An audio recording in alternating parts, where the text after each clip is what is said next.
Hello and good evening, ladies and gentlemen. You're watching at this news hour with the news. I'm Biniam Gatana. Thank you for joining us. Do stay tuned. Now, the news in full. 6 months into its establishment at the beginning of this year, the National Rehabilitation Commission hobbles on the challenge of the huge cost of demobilization and reintegration program of ex-combatants. Appointed back in January as its commissioner after leaving his 4-year post as Ethiopian ambassador to China, Tashoma Toga called upon international partners to lend a hand for the successful implementation of the program, as well as to ensure lasting peace in Ethiopia. Goshu Malaso has more on this.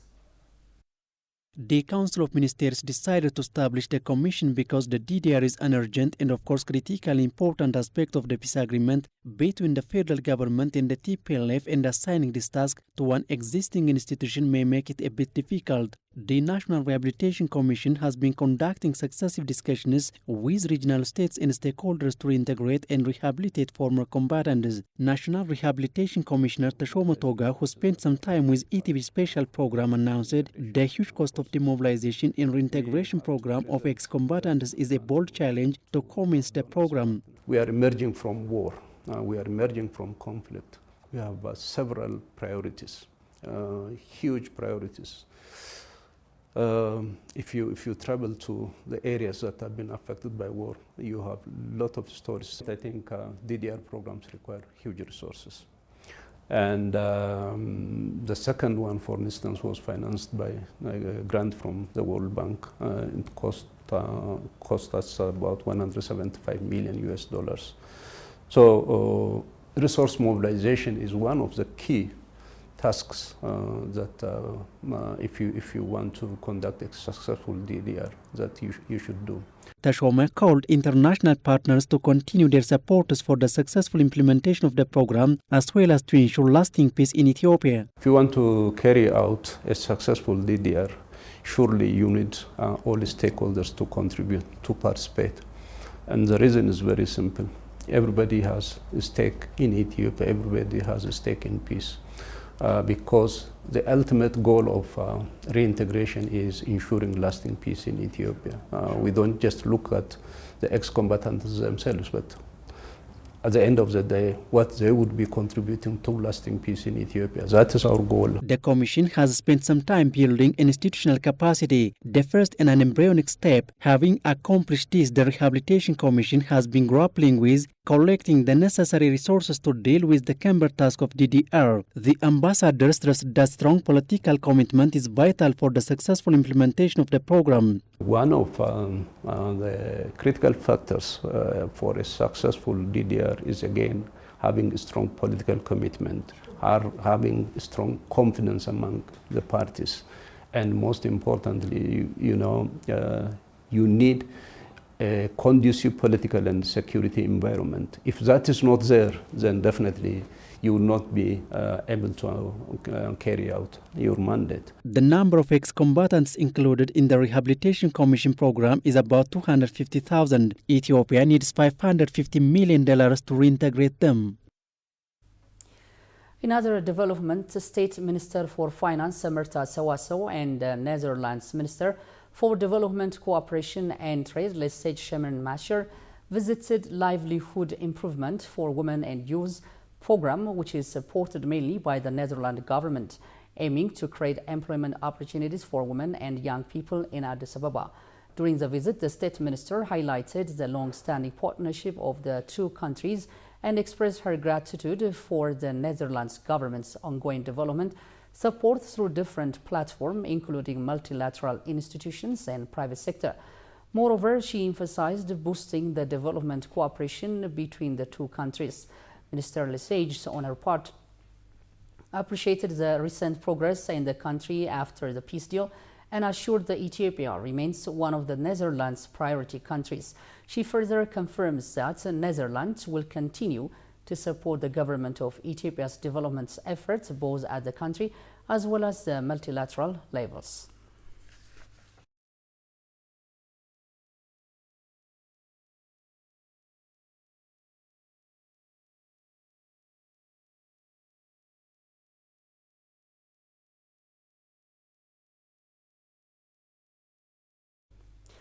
As the news continues, the African Innovation and Digital Conference is being held in Ethiopia under the theme Digital Africa, and it is expected that there will be a wide exchange of technology. Minister of Innovation and Technology Baleta Molla, senior government official from various African countries, and representatives from international technology institutes are participating in the conference. According to the minister, following the national reform, Ethiopia has paid great attention to innovation and technology sector. Let's take a look. An inclusive and sustainable digital transformation is said to be vital to Africa's future. This was said at the opening of the 7th African Innovation and Digital Conference in Addis Ababa. The conference is organized by Extensia Limited that supports Africa's sustainable development of telecommunication and ICT. While opening the conference, the CEO of Extensia Limited said that Ethiopia's partial liberalization of the telecom sector will realize its potential to become Africa's digital capital. Government of Ethiopia, and particularly His Excellency Minister Molla, have demonstrated time again they're playing their part by hosting this annual event here in this beautiful city of Addis Ababa. With the opening of a third MNO license, the potential partial liberalization of Ethio Telecom, and Safaricom securing huge investments from the international community to further accelerate their aggressive rollout plans, Ethiopia is living up to its promise of becoming a digital capital of Africa. The International Telecommunication Unit, ITU, which stated that digital services were reached 40% by 2022, also revealed that accessibility, infrastructure and inclusion problems are challenges to the journey to a better digital transformation for the ever-increasing demand for digital connectivity in Africa. In the past few years, we have seen an increased demand for digital connectivity and access to digital services. Between 2019 and 2021, internet use in Africa increased by 23%, and approximately 40% of the population was using the internet in 2022. Despite the increased demand, access to connectivity, reliable and robust digital infrastructure are among the major challenges faced to advance digital transformation in Africa.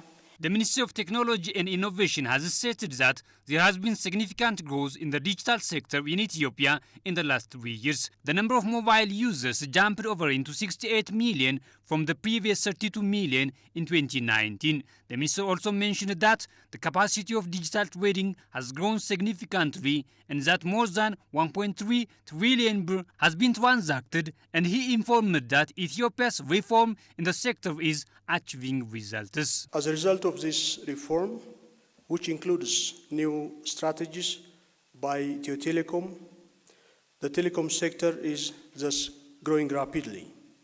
Access to mobile reaches to 68 million, which was around 32 million in 2019.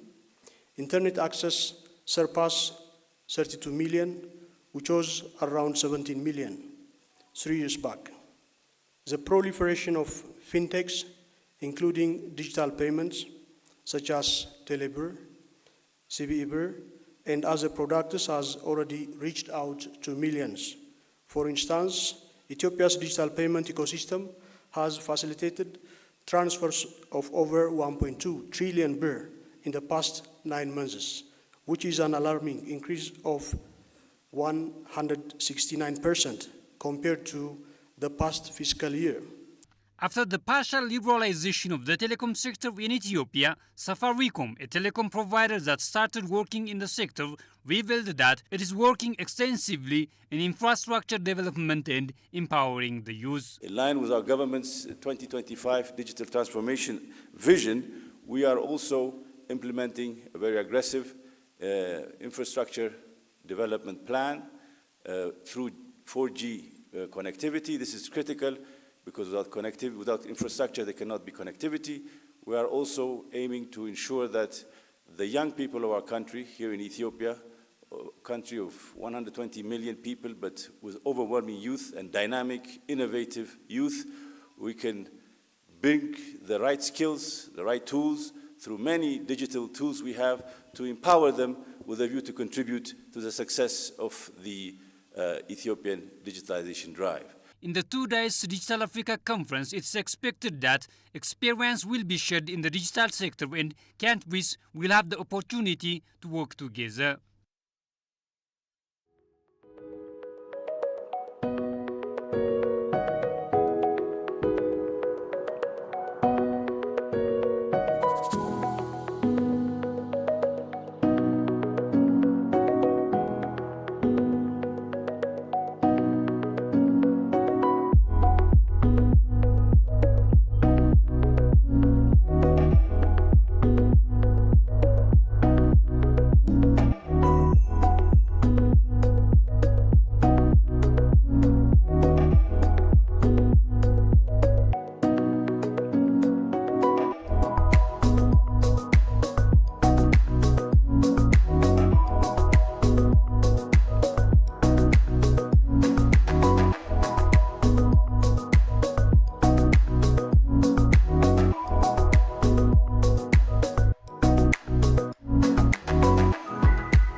Welcome back. You're still watching at this news hour. Now moving to another development.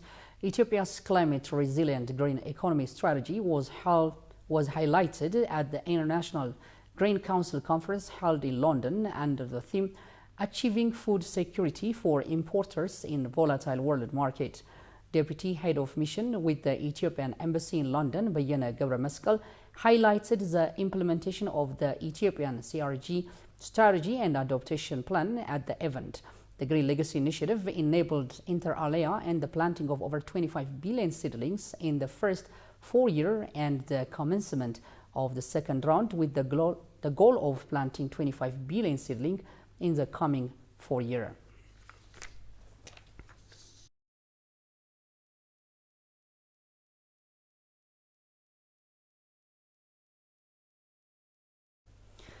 And the BASF Group and the Netherlands Development Organizations have handed over high-quality onion seeds to support smallholder farmers in conflicts and drought-affected areas in Tigray and Amhara.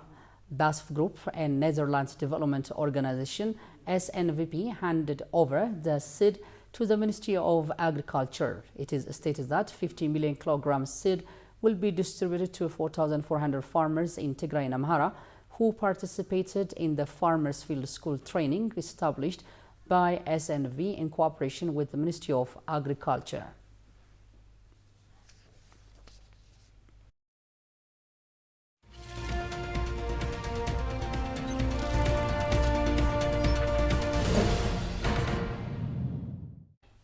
In our business segment, Ethiopian Ambassador Extraordinary and Plenipotentiary to the Republic of India, Demek Atnafu, met and discussed with Puniti Arkundal, Joint Secretary of the East and Southern Africa Division.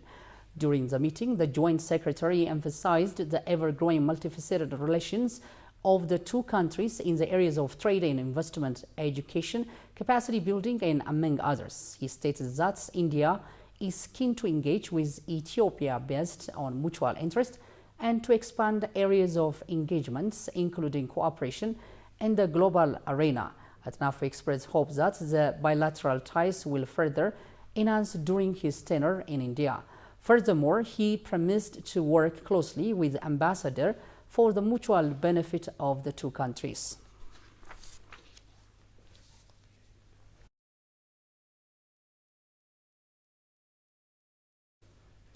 Likewise, Indonesian ambassador to Ethiopia Al-Busra Bansur said Ethiopia and Indonesia are working to further strengthen their relationships in trade and investment sector.